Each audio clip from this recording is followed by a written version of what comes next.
Hi everyone, it's Beverly Cole, but please call me Bev. Welcome to my home studio. In this video, I'm going to show you how I take my thrifted frames, my mats, and my artwork that I've had piled up in drawers and in closets and turn them into sellable art. Today in the video, I want to take you along as I gathered all of the artwork in my art studio in my house.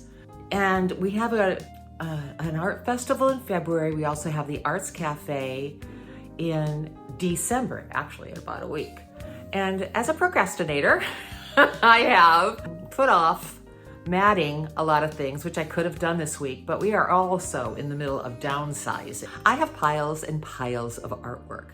And if you're anything like me, a person that likes to experiment and play, then you may have a pile as well. I have things that I had done in videos as samples. I have things that I've done in prep for classes. I have things that I started and didn't finish, of course. So I'm gonna go through all that and I'm gonna mat and frame it so that I can sell it, hopefully. Some of the things I'm just gonna let go really cheap because they're just scraps pretty much. And I bought a big box of mats on Amazon, 2 different sizes actually. And so I have those and they come with cello bags so I can put them in those. Wait, let me show you what I've already done with those. So I have 2 sizes on 5x7. So see how they can come? They can come in the cello bag with the mat.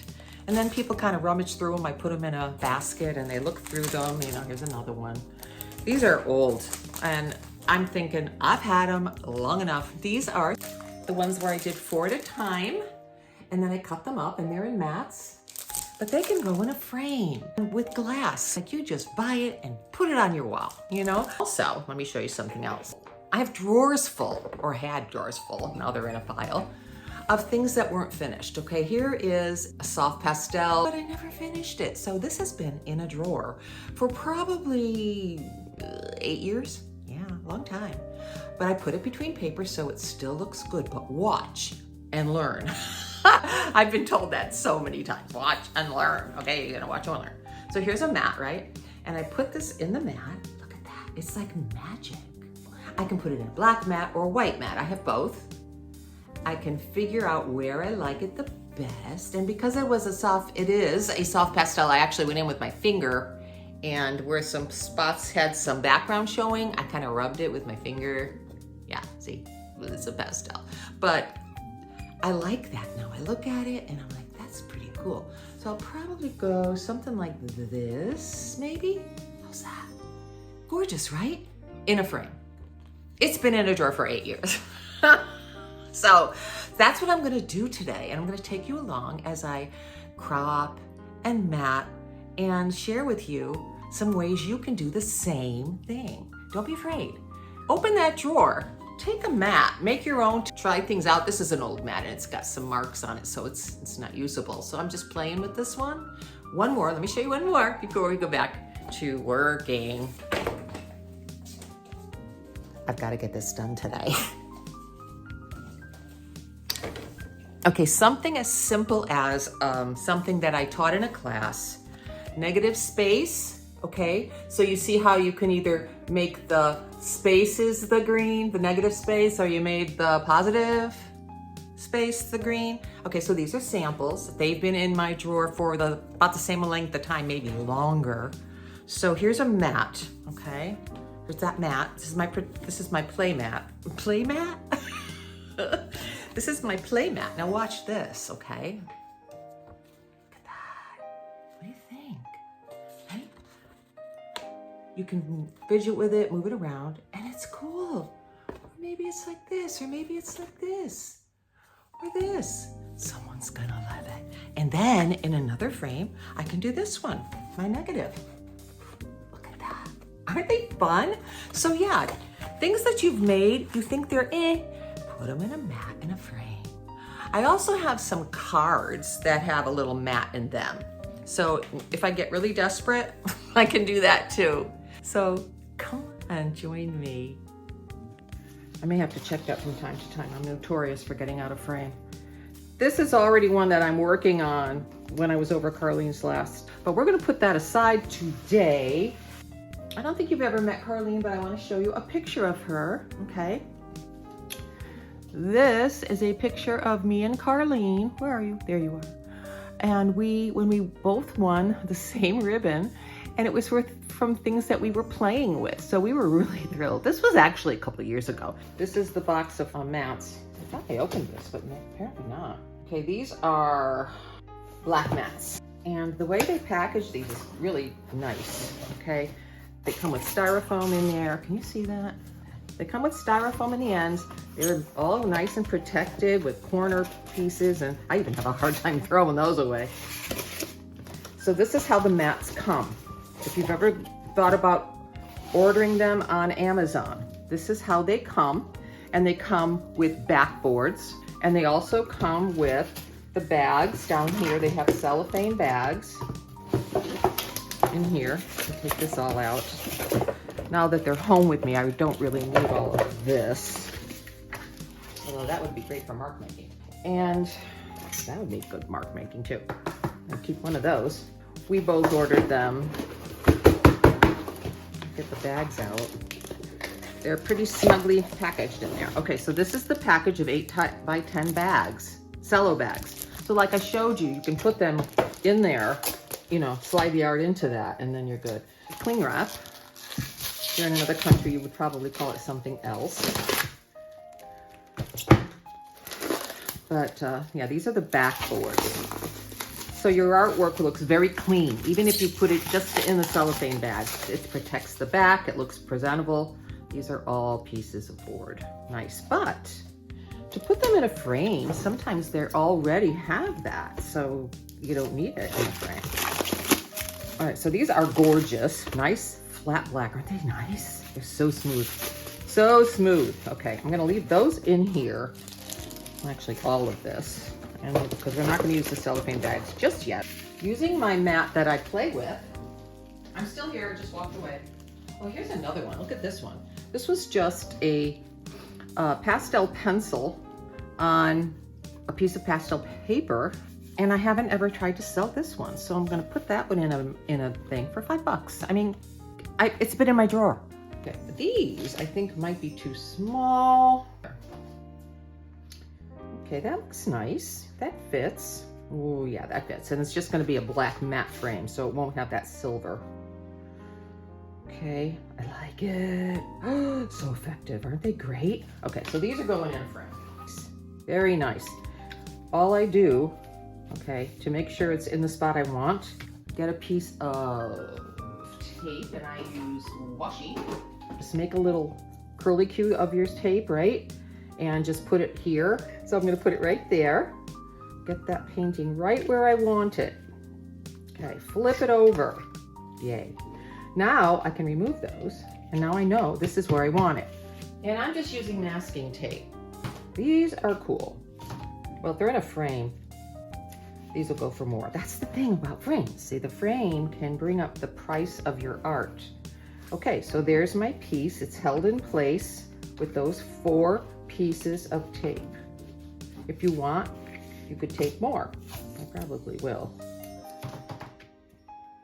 But you know, sometimes, well, what I've been told is that you want your art to breathe. So with, especially this kind of paper, I'm just gonna do it at the top there, and maybe not even use these, although I probably will see. So now this will go into a frame.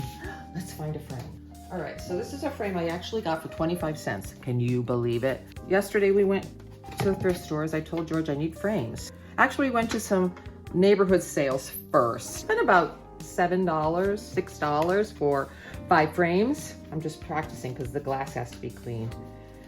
And then I went to this thrift store that was having a clearance, and all of their frames that were small, like this size or smaller, were 25 cents.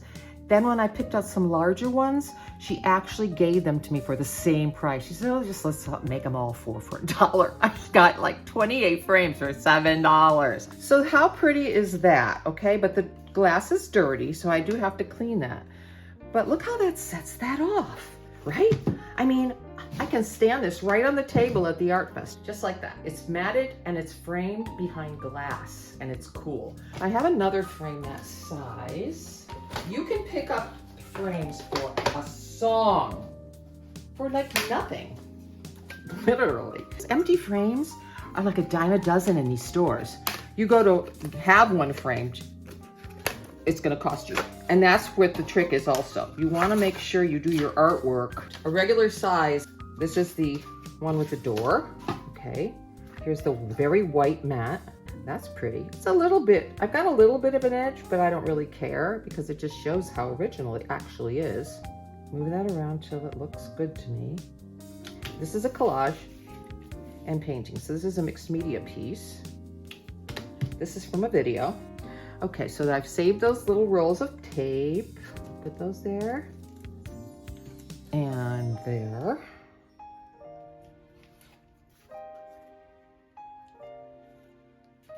Press them down.